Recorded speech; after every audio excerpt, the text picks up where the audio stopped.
if we have this extraordinary array of slave systems, then those slave systems cannot be ultimately attached to a particular mode of production. All right? And that mode of production, those modes of production which produce slavery, are in effect tangential to the construction of race.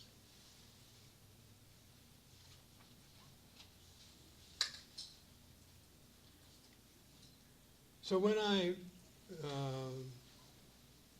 implicated Othello, I implicated Othello because I wanted to uncover another history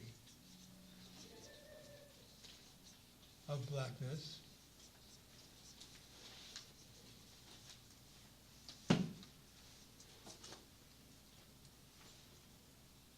which incites our ability, in fact, our curiosity, our impulse to bring to the Negro a certain kind of alternative past. All right? So Shakespeare produces this play, which has these contradictory elements in it.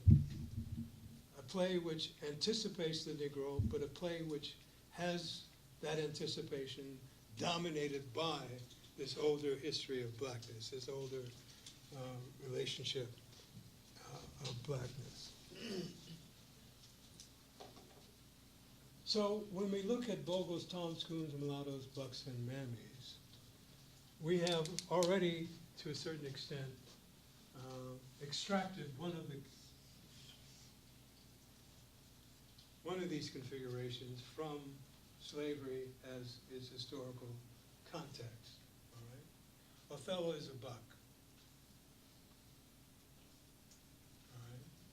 But he's not like the Negro buck who has no history, who only has desires and animal and impulses. He's a buck who, in effect, emerges from a culture.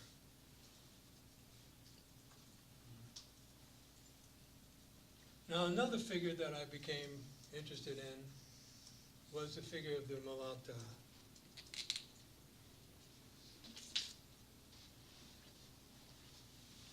Bogle's construction was that she's inevitably tragic because she is torn between two races, white and black. But since I've already begun to signal to you that what we mean by black in modern day is an invention, then what we mean by white is also an invention. And what I've tried to argue is, in effect, these are historically coincident inventions. When you look at the colonial legislature begins with the attempt to protect Anglo-Saxons, not white people, Anglo-Saxons. If an Anglo-Saxon woman marries a slave,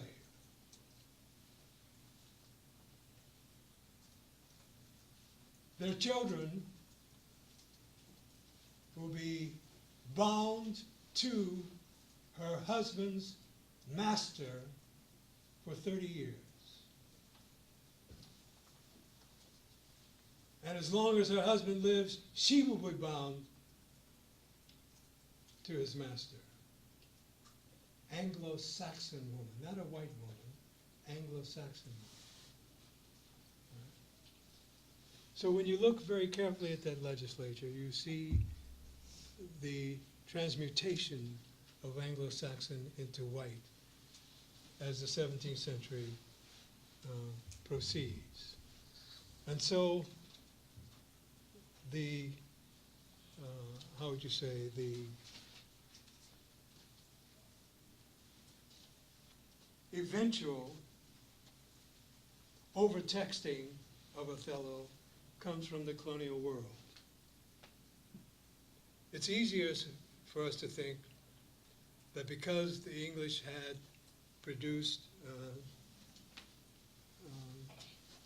several racial characters or structures of them for themselves.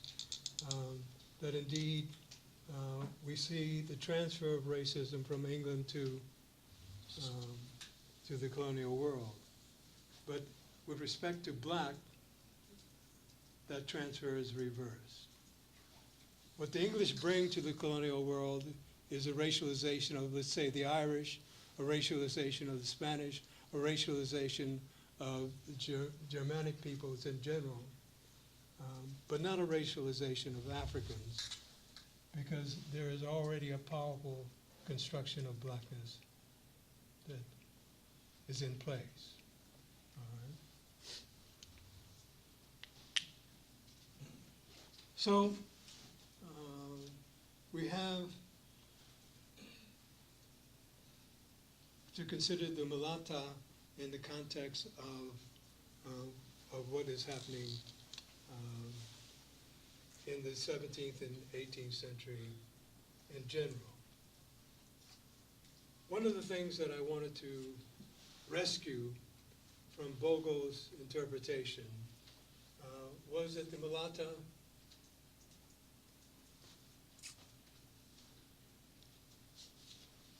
is not the kind of unnatural being that has been implicated by Bogle in talking about the inevitability of her being a tragic figure because she's torn between races. All right? That unnaturalness, of course, is derivative etymologically from the original of the term, which in Spanish is mulata,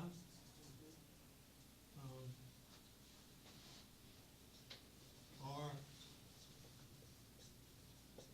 mulita, which means a young or small mule. Mule. And what do we know about mules? We know that if you ever heard of mules, you don't have much of a future. Because mules can't reproduce. So implied in the notion of the lata is, in fact, this notion of the unnatural.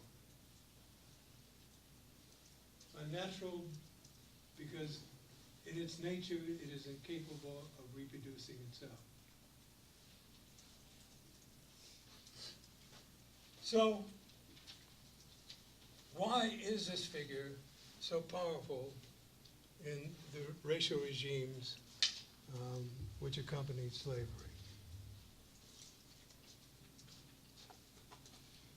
For one reason, and one reason which persists,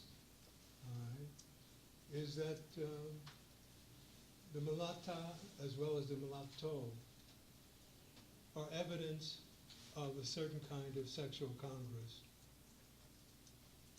which is contrary, intolerant in a slave regime. If African Negroes are indeed subhuman and inferior, why are you having sexual relations with them? Why are you raping black women? All right. Well, the response to that is we never did. The mixed ancestry people are not the responsibility of white agency, they're the responsibility of black agency. The mixed race people are a consequence of black rapists, black male rapists. But that doesn't make sense in a slave system, does it? But nevertheless, that was the official defense. The second consideration was, of course, black women's sexuality. Black women were Jezebels. They had such powerful sexual desires and appetites that they seduced white males into having intercourse with them, and as a consequence, you had a mixed ancestry population. All right. So it was necessary to explain this extraordinary population in the United States. In 1860, the mixed ancestry population was about 500,000 out of 4 million blacks. All right? That's a lot. That's not a lot. That's a lot.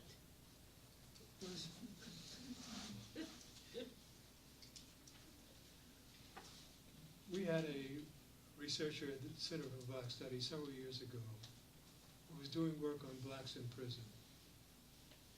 And she came to me and she said, you know, yada, yada, yada, in terms of black, the proportion of the population of blacks in prison. She says, that's pretty high. I said, no, it's not in a racist society.